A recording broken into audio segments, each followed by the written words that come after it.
Twelfth class business studies chapter है व्यक्तिगत विक्रय या फिर पर्सनल सेलिंग। और इसका सेकंड पार्ट हम करेंगे। तो व्यक्तिगत विक्रय के क्या लाभ होते हैं इसके बारे में, merits of the personal selling. इसके पॉइंट्स हमने कुछ किए थे लास्ट टाइम, और फोर्थ पॉइंट पर आते हैं। और फोर्थ पॉइंट है ग्राहकों की अधिकतम संतुष्टि, maximum satisfaction to the consumers. व्यक्तिगत विक्रय के द्वारा ग्राहक को ये लगता है कि इस प्रकार से उसे प्रभावित किया जाता है, उसे लगता है कि वो बहुत मूल्यवान वस्तु जो है बहुत कम कीमत पर उसे मिल रही है, तो उसे खरीद ही लेनी चाहिए, ऐसे उसे प्रभावित या समझाया जाता है। पांचवा पॉइंट है बिक्री का प्रभावशाली साधन, इफेक्टिव टूल ऑफ सेल।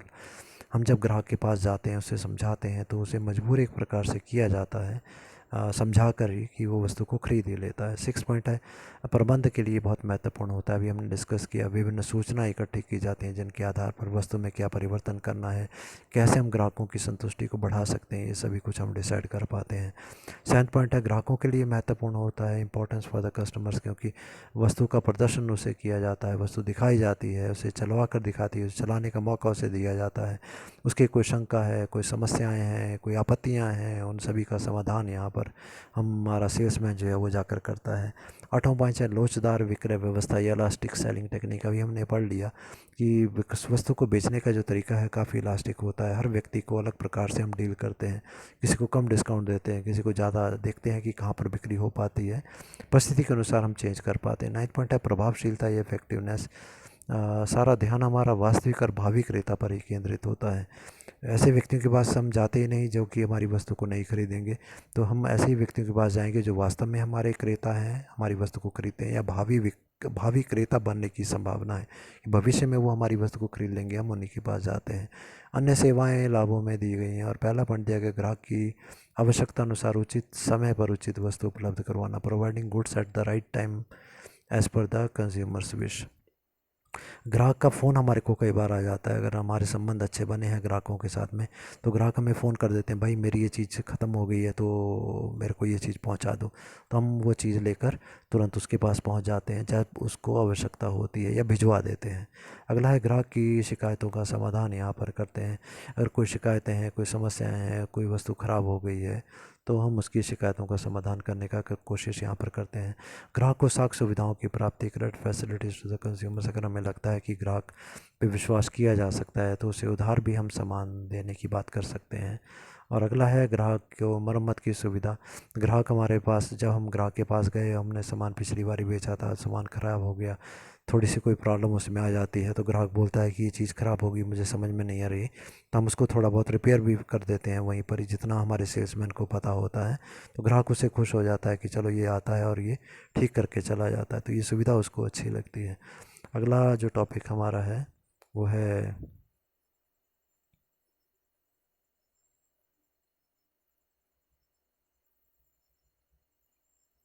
ये पॉइंट्स आप नोट कर लीजिएगा, लास्ट टॉपिक जो हमने डिस्कस किया है वीडियो में, ठीक है। उसके बाद अगले टॉपिक पर आते हैं जो हमारा है एडवर्टाइजिंग और पर्सनल सेलिंग में क्या डिफरेंस है। तो एडवर्टाइजिंग और पर्सनल सेलिंग दोनों के बारे में हमने पढ़ लिया, व्यक्तिगत विक्रय और विज्ञापन के बारे में हम पढ़ चुके हैं। अब जल्दी से इसका डिफरेंस हम देखते हैं। तो पहला दिया गया व्यक्तिगत संपर्क या पर्सनल कांटेक्ट। तो पहला पॉइंट ये है, ये अव्यक्तिगत होता है, इट्स इम्पर्सनल। मीनिंग ध्यान से समझेंगे हम लोग। ये ऊपर वाला टॉपिक अभी हमने जो डिस्कस किया है, इसके पॉइंट्स को नोट कर लीजिएगा। पॉइंट मैंने समझा दिए हैं और डिस्प्ले में नहीं था, तो इसको नोट कर लीजिएगा। अगले टॉपिक पर आते हैं, वीडियो को रोक करके आप नोट कर सकते हैं। तो पहला पॉइंट हमारा है व्यक्तिगत संपर्क या पर्सनल कांटेक्ट।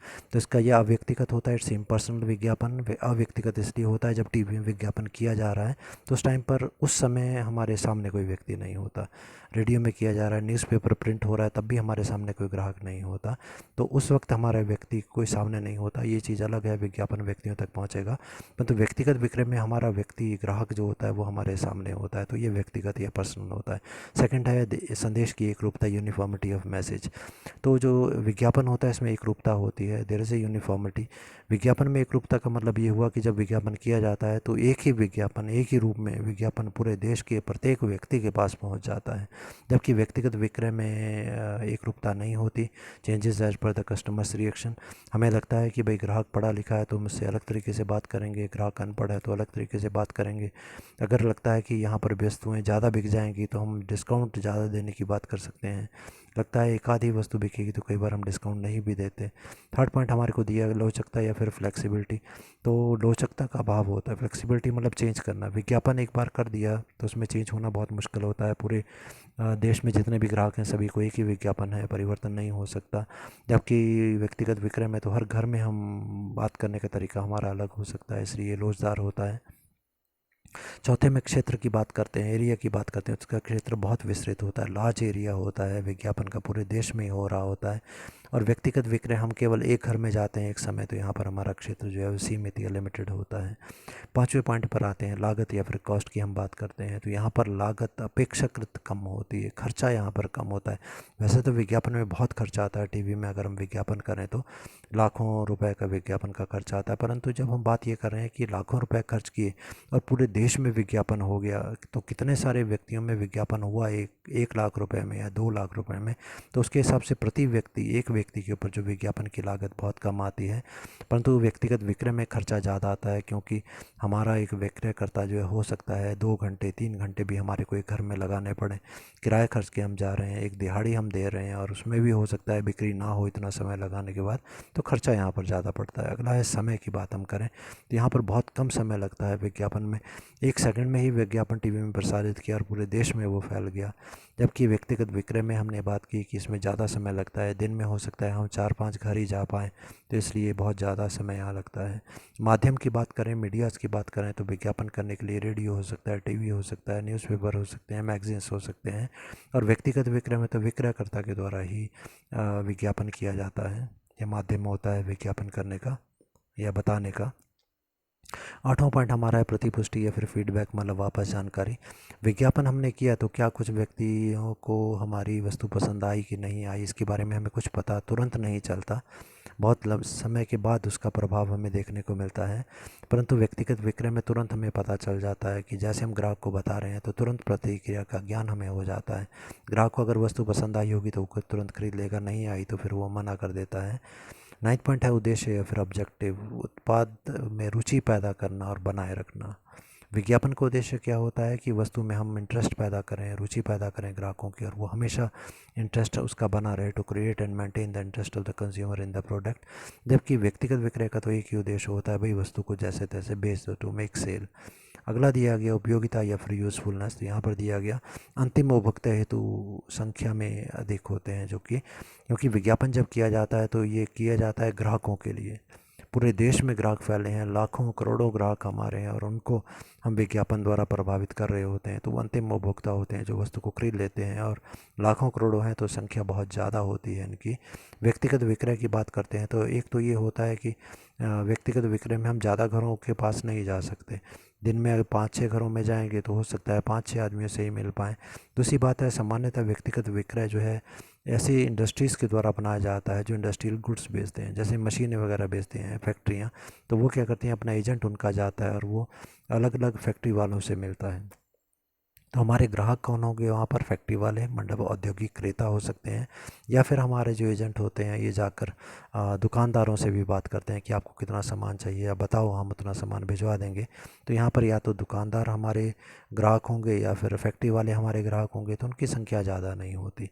अगले टॉपिक पर आते हैं कि व्यक्तिगत विक्रय की प्रक्रिया या फिर इसके चरण क्या हो सकते हैं। तो जब हम चरण या स्टेप्स की बात करते हैं तो वही मेन बात कि स्टेप्स जो होते हैं उसको चेंज नहीं किया जाता, बिल्कुल उसी सीक्वेंस में, उसी क्रम में इनको लिखा जाता है। तो ये आप समझेंगे तो फिर इसको याद करना आसान हो जाएगा। वैसे मैंने सारी एक्सप्लेनेशन साथ में दी हुई है। तो पहला पॉइंट दिया गया विक्रय से पूर्व तैयारी, प्री सेल प्रिपरेशन। तो यहाँ पर दिया गया वस्तु को बेचने से पहले हम तैयारी करते हैं। व्यक्तिगत विक्रय के लिए हमने बोला एक व्यक्ति जाता है, परंतु उसमें इतना आसान काम नहीं होता। देखिए हम कैसे करते हैं। तो पहले बोला गया हम तैयारी करते हैं वस्तु को बेचने से पहले। सबसे पहले तो हमारी कंपनी जो होती है कुछ विक्रयकर्ताओं का चयन करती है, चुनती है कि भाई आप हमारी कंपनी के सेल्समैन होंगे, ठीक है। फिर उसके बाद में अपनी कंपनी के हिसाब से हम उनको प्रशिक्षण, मतलब ट्रेनिंग देते हैं। जब उन्हें ट्रेनिंग दिया जाता है तो सबसे पहले अपनी कंपनी के बारे में बताया जाता है। हमारी कंपनी है, इतने साल पुरानी कंपनी है, ये इसके मालिक हैं, इतनी करोड़ रुपए की पूंजी लगी हुई है, सारा कुछ। उत्पाद के बारे में बताया जाता है, उत्पाद मतलब वस्तु के बारे में, हमारी कंपनी की वस्तु क्या है, इसमें क्या गुण है, क्या रेट है इत्यादि। मनोविज्ञान मतलब कैसे ग्राहकों को समझाना है, कैसे उनको आकर्षित करना है।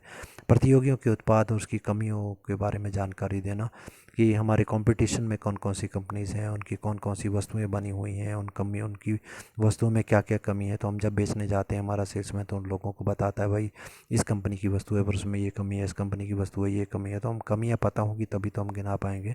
और दूसरा, विक्रय कला के बारे में भी उसको पूरी जानकारी जो है वो हमें देनी होती है। विक्रय कला मतलब वस्तु को बेचने की कला या फिर जानकारी, बेचने का गुण जो है होता है। सेकंड पॉइंट है अब संभावित ग्राहकों को खोजना। जब हमने ये सेल्समैन रख लिया और ट्रेनिंग वगैरह हमने इसको दे दी है, अब उसके बाद में वो क्या करेगा, संभावित ग्राहकों को खोजना। Locating probable customers. संभावित मतलब संभावना है कि ये व्यक्ति हमारी वस्तु को खरीद लेगा, अभी ख़रीदा नहीं है उसने। तो हमें ये पता लगाना होता है कौन से ऐसे व्यक्ति हैं जिनको हमारी वस्तुओं की आवश्यकता है। क्या वो सक्षम है, मतलब क्या वो हमारी वस्तु को खरीदने में सक्षम है, क्या उनके पास पैसा है। इसके लिए हम क्या करते हैं, भूतपूर्व या वर्तमान ग्राहकों की सूचियाँ देखते हैं। भूतपूर्व मतलब पहले जो हमारे ग्राहक रहे हैं, पहले जिन्होंने सामान ख़रीदा है, उनका एड्रेस वगैरह हमारे पास होता है। वर्तमान में अभी जो ग्राहक है उनका एड्रेस हमारे पास मिल जाता है। प्रतियोगियों के प्रयासों पर दृष्टि भी हमारी होती है कि हमारी कंपटीशन में जो और दुकानें हैं और जो कंपनियां हैं वो क्या कोशिश कर रही हैं, कैसे बिक्री को बढ़ा रही हैं, वो भी हम ध्यान में रखते हैं। संभावित क्रेताओं की सूची हम लोग बनाते हैं। जिन ग्राहकों के पास हमें जाना है उनकी एक लिस्ट हम लोग तैयार करते हैं। उस लिस्ट का गहराई से अध्ययन करते हैं कि भाई किसके पास पहले जाएं, किसके पास बाद में जाएं, किसके पास कितना टाइम हमें लगाना होगा। इस सूची को नवीनतम भी रखना चाहिए। सूची को नवीनतम रखने का मतलब जो लिस्ट हमने ग्राहकों की बनाई उसमें उनके एड्रेस भी हम लोगों ने लिखे, तो एड्रेस जो है वो बिल्कुल नए होने चाहिए। ऐसा हो सकता है कुछ ग्राहक पहले यहाँ पर रहते थे अब नहीं रहते, तो उनका जो नया एड्रेस है वो हमारे पास होना चाहिए।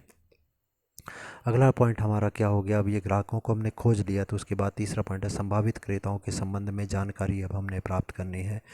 वो जो संभावित क्रेता मतलब जिन क्रेताओं के पास हम जा रहे हैं वस्तु को बेचने के लिए, भाई उनकी रुचि इंटरेस्ट क्या है, शिक्षण स्तर, कितने पढ़े लिखे वो व्यक्ति हैं, किस आयु के वो व्यक्ति हैं, कौन से लिंग मतलब स्त्रीलिंग पुल्लिंग मतलब जेंट्स कितने हैं, लेडीज़ कितनी हैं, कौन से धर्म के वो व्यक्ति हैं, सब के बारे में हम जानकारी प्राप्त करेंगे। ये भी पता लगाएंगे कि जब हम उनके पास जाएंगे, उनसे बातचीत करेंगे, कार्रवाई करेंगे, वस्तु बताएंगे तो उनके सामने क्या समस्याएं उत्पन्न हो सकेंगी। और जो समस्याएं आएंगी, जो क्वेश्चन वो हमसे पूछेंगे, या पहले भी अगर उन्होंने कोई प्रॉब्लम के बारे में हमसे डिस्कस किया था तो उसके बारे में हम स्वयं को पहले से ही तैयार होके जाएं। अब हमने ये तैयारी मानसिक रूप से में अपने मस्तिष्क में कर ली है, अब हम ग्राहक के पास जाएंगे। तो अगला पॉइंट हमारा आ गया पहुंच या फिर अप्रोच। तो पहुंच या फिर अप्रोच तीन चार प्रकार की होती है। तो पहला दिया गया संदर्भ पहुंच, जिसको हम बोलते हैं रेफरल अप्रोच। संदर्भ पहुंच का मतलब है जब हम ग्राहक के पास जा रहे हैं, परंतु कैसे जा रहे हैं, क्रेता के मित्र या संबंधी का पता लेकर जा रहे हैं। ठीक है, मान लो हमारा कोई ग्राहक है, हम उसके पास गए तो हमने पूछा भाई और अब कोई ग्राहक हो सकता है कि आप बताएं, अगर आपकी जान पहचान का है तो हम उसके पास जाके अपनी वस्तु को बेच लें। तो हमारा कोई क्रेता जो है, हमारा कोई ग्राहक जो है वो बताता, हाँ उस शहर में मेरा मित्र है, आप वहाँ पर जाएंगे तो मेरा नाम ले देना। ठीक है, हम क्या करते हैं, या तो हम उसका नाम ही ले लेते हैं या फिर उससे लेटर लिखवाते हैं कि आप लेटर लिख दीजिए तो वो हमारी वस्तु को ख़रीद ले, है ना। तो या तो हम उसका नाम ले देंगे, रेफरेंस ले लेंगे, या फिर उसका लेटर हम लेकर जाएंगे और वो लेटर हम दिखाएंगे। तो ये क्या हो गया, संदर्भ पहुँच या रेफरल अप्रोच, मतलब किसी ने रेफ़र किया, ये किसी ने हमें बताया तब हम आपके पास आए हैं। दूसरा हो गया स्वयं परिचय पहुँच या सेल्फ इंट्रोडक्शन अप्रोच। इसका मतलब है कि हम किसी की जान पहचान से नहीं गए, खुद पहुँचे और खुद जाकर स्वयं परिचय का मतलब खुद सेल्फ इंट्रोडक्शन, अपना परिचय खुद देंगे। हम जाते हैं, नमस्कार करते हैं, अपना परिचय देते हैं, अपनी कंपनी का परिचय देते हैं। तीसरा पॉइंट आता है उपभोक्ता लाभ पहुंच, कंज्यूमर बेनिफिट अप्रोच। हम ग्राहक के पास जाते हैं, ग्राहक के पास जाकर हम बताते हैं कि भाई हमारी जो वस्तु है उससे क्या लाभ होने वाला है उसको। ठीक है, उपभोक्ता को क्या लाभ होगा, तो ये उपभोक्ता लाभ पहुंच हो गया। हम सीधा ही जाकर बात करते हैं, ये वस्तु है और इससे आपको ये लाभ होने वाला है। ठीक है, उसके बारे में जानकारी देते हैं। जैसे कि आप अपने घर में सफाई करते होंगे तो इतने घंटे का समय आपको लग जाता होगा, 2-3 मंजिल आपका मकान की है तो इसमें इतने घंटे आप लगाते हैं। और क्या आप चाहते नहीं कि कुछ मिनटों में ही आप ये काम कर लें, तो हमारी कंपनी जो है वैक्यूम क्लीनर बनाती है। तो इस तरीके से हम उपभोक्ता के लाभ की बात करते हैं। डी पॉइंट हमारा आ सकता है वस्तु पहुंच या प्रोडक्ट अप्रोच। वस्तु पहुंच का मतलब है कि जब जैसे ही हम जाते हैं तो जाते ही हम वस्तु हाथ में पकड़ के जाते हैं और वस्तु जाके उसके सामने रख देते हैं। जब ग्राहक उस वस्तु को देखता है, ग्राहक मतलब जब वो सामने वाला व्यक्ति उस वस्तु को देखता है, तो कुछ ना कुछ उसकी प्रतिक्रिया या उसका रिएक्शन होता है।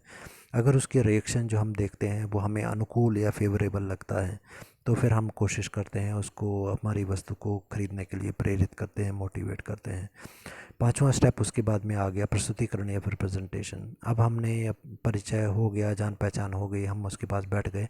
अब हम वस्तु उसके सामने रखते हैं, वस्तु के बारे में बताना शुरू करते हैं कि वस्तु उस व्यक्ति के लिए कैसे उपयोगी होगी, इसका मूल्य कैसे है, विक्रय करने के बाद, जब वस्तु को बेचने के बाद हम क्या सेवा देते हैं, मतलब कितनी गारंटी देते हैं, वस्तु की क्या विशेषताएं हैं। और इस तरीके से ये सारी बातें बताई जाती हैं, ये सारी जानकारी ग्राहक के सामने प्रस्तुत की जाती है कि ग्राहक जो है हमारी वस्तु में रुचि लेने लगे। वस्तु उसके हाथ में दे दी जाती है और उसे बोला जाता है कि आप खुद भी इसको यूज़ करके देखें, कितनी लाइट वेट है, कितनी अच्छी है, कितनी हल्की है, चलाने में कितनी आसान है, कोई ख़तरा नहीं है इत्यादि। उसके बाद में अगला स्टेप आता है हमारा अभिनय फिर ड्रामेटाइजेशन। यहाँ पर हम थोड़ा सा नाटक करते हैं। वस्तु की बिक्री को बढ़ाने के लिए हम रंगीन चित्र दिखा सकते हैं, जो कि ग्राहक की रुचि को और ज़्यादा बढ़ा सकता है। जैसे एग्जांपल के लिए अगर हम किसी वॉशिंग मशीन का विज्ञापन करने बेचने जा रहे हैं, कपड़े धोने वाली मशीन की हम बात करने जा रहे हैं, तो हम एक फ़ोटो दिखाते हैं जिसमें कि कोई औरत जो है वो कपड़े धो रही है, हाथ से धो रही है और काफ़ी थकी हुई नज़र आ रही है, उसको कपड़े धो के पीठ दर्द हो गई है, ऐसा कोई फ़ोटो दिखाते हैं। और उसके बाद में दूसरा फ़ोटो एक और दिखाते हैं जहाँ पर कि उस औरत ने कपड़े धोने वाली मशीन से कपड़े धोए और बहुत ज़्यादा कपड़े धो दिए। अब वो कपड़ों को सुखा रही है और काफ़ी मुस्कुराते हुए उसका चित्र है। इसका मतलब वो मशीन में कपड़े धो के अब काफ़ी खुश है। तो इस तरीके से ड्रामा के रूप में ग्राहक को मानसिक तौर पर तैयार किया जाता है वस्तु को क्रय करने के लिए। ये सभी कुछ करने के बाद नेक्स्ट स्टेप हमारा आता है ट्रायल समाप्ति या फिर ट्रायल क्लोज़र। कुछ समय ये सब कुछ बताने के बाद हम क्या करते हैं, एकदम से कुछ समय के लिए चुप हो जाते हैं और फिर उम्मीद भरी नज़र से ग्राहक की तरफ देखते हैं कि शायद वो ग्राहक जो है वो हमें कुछ ऑर्डर दे देगा। कुछ ग्राहक जो होते हैं इतना हो जाने पर तुरंत बोलते हैं कि ठीक है आप ये वस्तु हमारे को दे दो। परंतु कुछ ग्राहक हमें ऐसे दिखाई देते हैं जो निर्णय नहीं कर पा रहे होते कि भाई हम ये वस्तु को लें या ना लें। तब हम थोड़ा सा उसे इनडायरेक्ट तरीके से मोटिवेट करते हैं कि हम पूछते हैं कि बताइए आपको इस वस्तु का कौन से साइज़ जो है वो ज़्यादा पसंद आएगा, या आपका कलर कौन सा अच्छा रहेगा, या आपको कौन सा मॉडल पसंद आया है इस मशीन का। तो इनडायरेक्टली हम उसे बोल रहे हैं कि आप कौन सा मॉडल लेना चाहेंगे, हम उसे इनडायरेक्टली परचेज़ करने के लिए बोल रहे होते हैं। आठवां पॉइंट है संदेह दूर करना या रिमूवल ऑफ करेज। अभी हमने कहा कि कुछ ग्राहक तो तुरंत निर्णय ले लेंगे, कुछ ग्राहक निर्णय नहीं ले पाएंगे, तो हम उनकी मदद करेंगे। कुछ ग्राहकों के मन में कुछ एक शंकाएं हो सकती हैं, क्वेरीज, संदेह हो सकते हैं। तो ग्राहक पूछता है कि अच्छा ये बताइए ये चीज़ ऐसे भी कर सकती है मशीन से, ये भी हो सकता है कि नहीं हो सकता। तो जब ग्राहक काफ़ी सारे क्वेश्चन हमसे पूछता है तो विक्रयकर्ता को चाहिए कि वो नाराज़ ना हो, पूछताछ अगर करता है तो उससे दुखी ना हो, बल्कि खुशी खुशी उसका उत्तर दे।